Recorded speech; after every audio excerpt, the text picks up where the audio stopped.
Do you want to know what the fallen are, little one?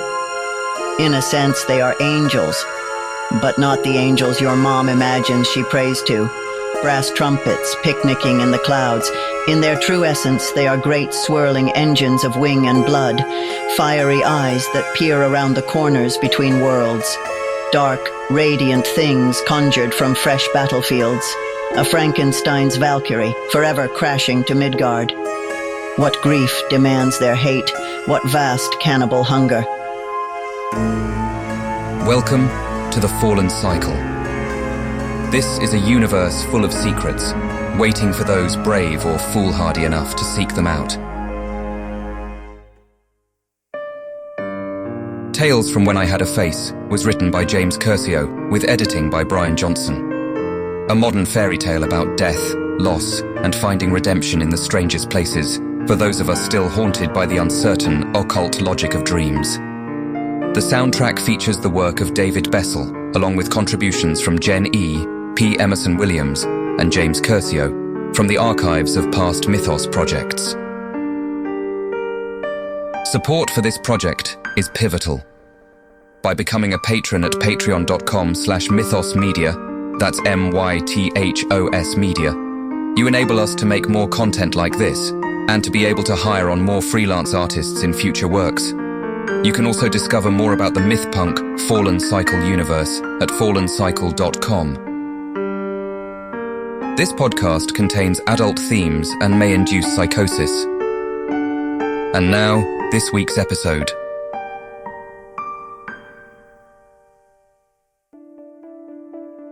Chapter 1. Journey to the Heart of the Sun.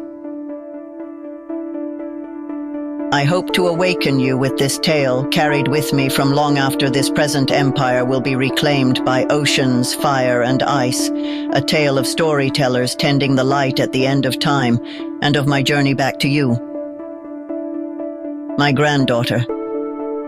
Peer between the cracks in your little fingers as you drift toward the blinding light at your own life's end, your heart shuddering offbeat triplets in its broken cage, to find the secret hiding behind the bloody thicket of every word you've heard. I am here to prepare you for this, the only secret. Everything old will one day be new again. Everything that is young is at the same time already dust. Most pass the tale one to the other, regurgitated mouth to mouth. They scamper on the backs of their ancestors, trying to get a leg up in the mad dash against unblinking oblivion. But there will be no final end for us who wait, sheltered from the guardians of the dark beyond by the flicker of this solitary candle. No final end for those of us who dwell past those borders, outside the raven's grasp. My tale begins many years ago, and yet it also happens again right now as I speak it. I lived then in the silence of winter, the long breath of endless night. Talk had reached even my ears of a war, waged far inland, and then, like flame rising from smoldering ruins, came revolution, then famine, then the trains. It made no difference to me who the soldiers saluted. All butchers, all thieves and rapists. Frightened young men turned into hungry ghosts with nothing left behind their eyes. My world was hidden from theirs, and I intended to keep it that way. You will learn this is how you must treat most people. I left little evidence of my existence, a snowshoe path over dunes of ice. Soon that faint trail would be blown beneath drifts, so not even a fox could catch my scent. Above the roiling fog, an owl perched in a parapet, bristling with pine needles, but even she didn't spot me. Those tracks led to a wall of yew trees. The baleful taiga stretched out beyond as far as the eye could see, save the hint of distant snow-capped mountains. There I was, caught for a moment in the light of dusk as I slipped between two birch trees, their mottled trunks encrusted and sparkling with rime. I stopped, my sides heaving.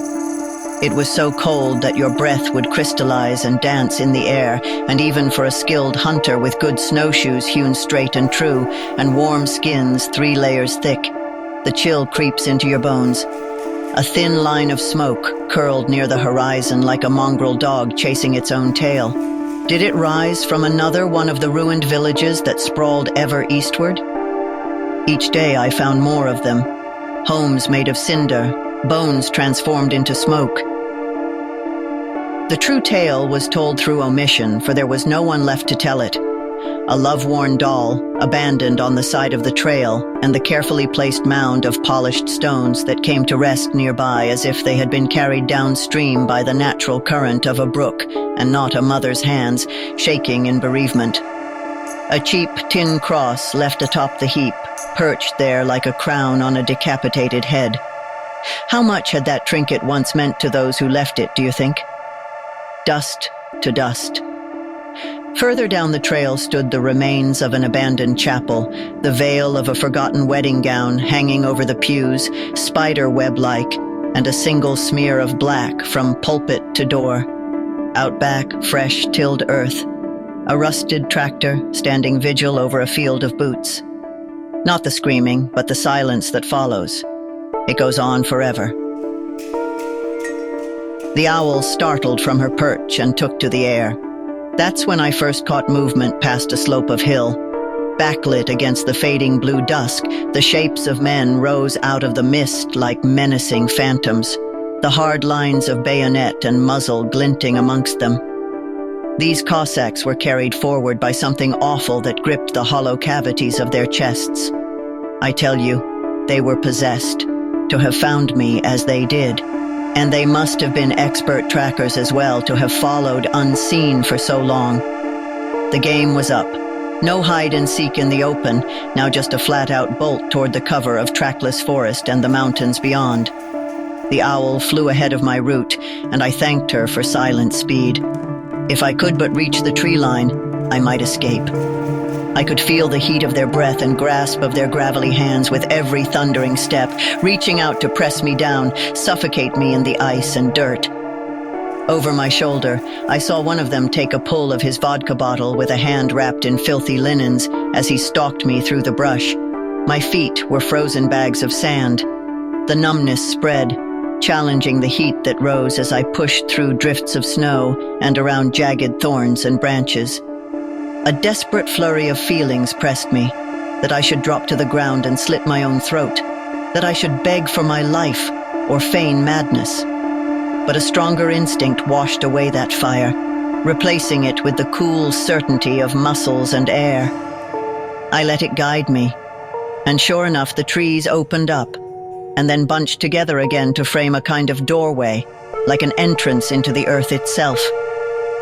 At first it seemed an archway made of shadow, a patch of trunk somehow many shades darker than the rest. The tree was of a sort I'd never seen before, gnarled like a bristlecone pine, an ancient, surly thing that grew every which way, especially those it shouldn't.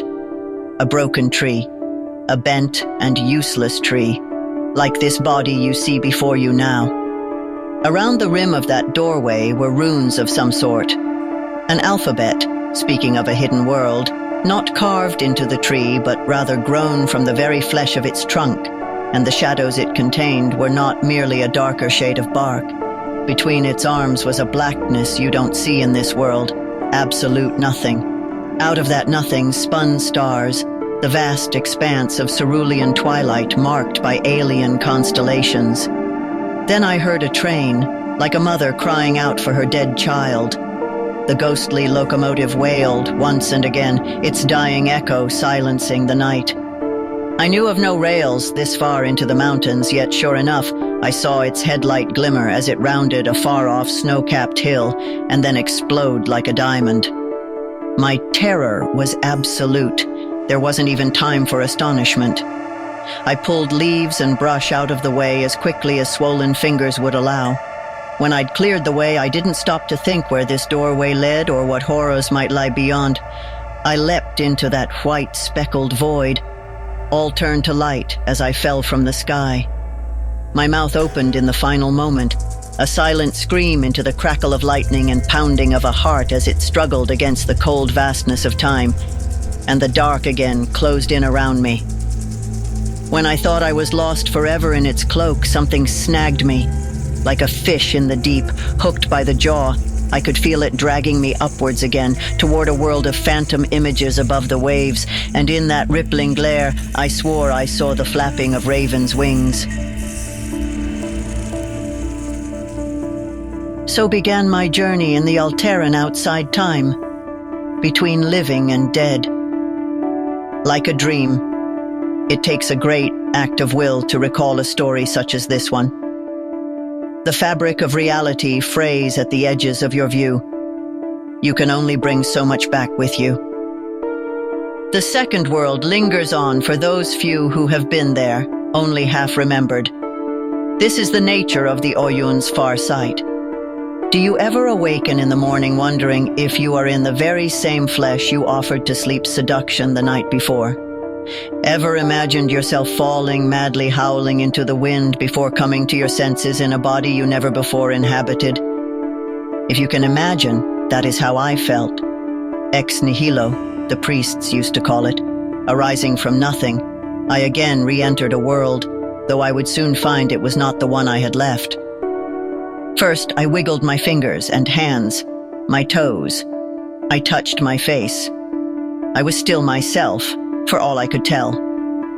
At first, the darkness surrounding me was so complete I could hardly tell when my eyelids were open or shut, but a faint light soon presented itself, a sort of iridescent afterglow. I felt around. The floors and walls were all fashioned of a wood that was cold, damp, and hard as stone. The only light now entered through a hole in a single locked door, a beam that caressed the darkness, shaping it into the barest hint of form and substance. My eyes adjusted, and I could see that this was a kind of living cell, like a hollow at the heart of a giant tree about 5 paces across. A bear's den, thankfully absent a bear. This hole was my home for many hours, before I heard the voice of a young girl echoing down through the cavernous depths to my ears. Her voice was musical but shrill, yelling out indecipherable accusations. It grew more frantic, and then died to a whimper just outside the room. There was a crash, and she tumbled into the cell before me. I kneeled down and peered at her. She was indeed a young girl, dressed in a silk nightgown the color of cut grass, embroidered with dancing fish around the trim. Her hair was wavy, as if she normally wore it in an elaborate braid and had just taken it out to lay down for bed. It shone like spun copper, and such a pretty but haughty face, not unlike your own, my Ida. She rolled off the ground unceremoniously and brushed herself off. A gasp gathered in her gut as she finished smoothing her hair, but it caught in her throat and dissipated. "I'm Eta," I said, as kindly as I could, though kind has never really been my way, and I gestured at myself, unsure if she could hear or understand. She froze momentarily, acknowledging my presence with her discomfort. I held out my hand to her, yet she continued to stare off through tear-rimmed eyes. She drew her knees up to her chin. I couldn't tell if she didn't hear me, or thought I was beneath her station, or if rage or fear had such a grip on her that she couldn't find speech. "Who taught you manners?" I asked in frustration. She finally looked my way and muttered a single word, which I took to be her name, and not in fact that of the person who had taught her manners. "Elena." I wondered if she was going to say more, but she didn't. I sat beside her and slid a little closer, as if I was approaching a feral kitten. She chewed on the corner of her mouth but made no other sound. "Can I ask, do you know where we are?" I ventured. "Ask all you want, but I cannot say," Elena replied. Her eyes held an impertinence, the practiced aloofness of an aristocrat, but I could tell by how her chest quickly rose and fell that she was afraid. "Why's that?" I asked, trying to keep her talking. "Because I don't know," she said. "I was sleeping in my bed. There was supposed to be a horse race tomorrow." She pondered, reconsidering. "Today, I guess, technically." I remember looking at the stars. They were so clear over the reach, after the early summer warmth cooked off the evening fog. She shook her head, a curtain of hair dancing across her shoulders. One was pulsing in the sky. a single blood-red star, calling to me from so far away. Calling to me, I thought. In particular, it was the strangest thing. I watched a while, and then went to sleep. Woke up bathed in its red light, and just darkness. I wasn't in my room anymore. There were strange sounds outside, and then I was here. Hush, I said. I had heard a sound outside the cell, a crash softened by long wooden hallways, and then footsteps, and the rustle of flowing robes. Through a round opening in the door, I saw wild women approaching, carried by their servants on turquoise and silver palanquins. They were a fearsome vision, living canvases of tattoos and paint, rendered barely human by the ash and vermilion of their makeup, their teeth sharpened, their bodies pierced and scarred with the shapes of snakes, coiled about and devouring one another. Every cult must have its cultists, after all. Now Elena took notice of their presence. She hopped to her feet and approached the door, peering through on tiptoes. "Listen here, I am the daughter of the Chernaean Minister of Science," she called out, her voice sharp and brittle, and she even wagged a finger at them. "Whoever took me—" "Hush," I hissed again. This one was going to get us both killed. "Oh, they'll pay all right," Elena said, now to me, but with the quiver of anger still on her tongue. Despite her pathetic display a moment before, I believed in her earnestness, not so much her capability. I grabbed her hand and pulled her back into the shadows. This finally quieted her. I raised a finger to my lips emphatically, but didn't offer speech. I could tell there was no sense in arguing with them. These women were fanatics. I'd seen that look 100 times before. You're one of them, or you're a slab of beef. The cell door opened, and Elena sucked in her breath, but the painted women did not enter. Instead, a child was shoved in with us before the portal slammed shut behind her with a boom. This strange little girl started exploring the confines of our cell, rather like a squirrel might explore an unfamiliar hollow in a tree. She froze in place, sniffing the air. Her head swayed this way and that as she sought after our scent. She was dressed in rags, her hair a tangle of violet, and looked to be about 7 years of age. I might have called out to her, but found myself so fascinated by her movements that I could only remain silent, a presence waiting to be discovered in the dark. "Hello?" she finally asked, with the voice of one who speaks rarely. "I can smell you, but I cannot see you." "Hello, child," I said, stepping forward. "Who are you?" she asked, poised and ready to run. "I'm Eta," I said, pointing at myself, "and this is Elena." "We only just met," Elena added, not very helpfully. The girl lowered her head. Her shaggy hair covered most of her eyes. "I haven't got any name." Elena pursed her lips thoughtfully. "Well, we can't call you girl, can we?" The girl shrugged. "Never needed one." Elena laughed. "What, were you raised by bears?" She settled her gaze on us flatly. I was not. Elena looked over at me as she contemplated. "Well, how about Nyssa?" she said, snapping her fingers. "I've always thought that was a pretty name." Nyssa smiled mischievously, and yet without guile. "It is much better than girl."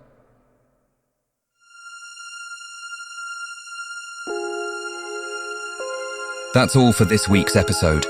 Stay up to date with upcoming episodes by subscribing at fallencycle.podbean.com or wherever you prefer to listen to your podcasts.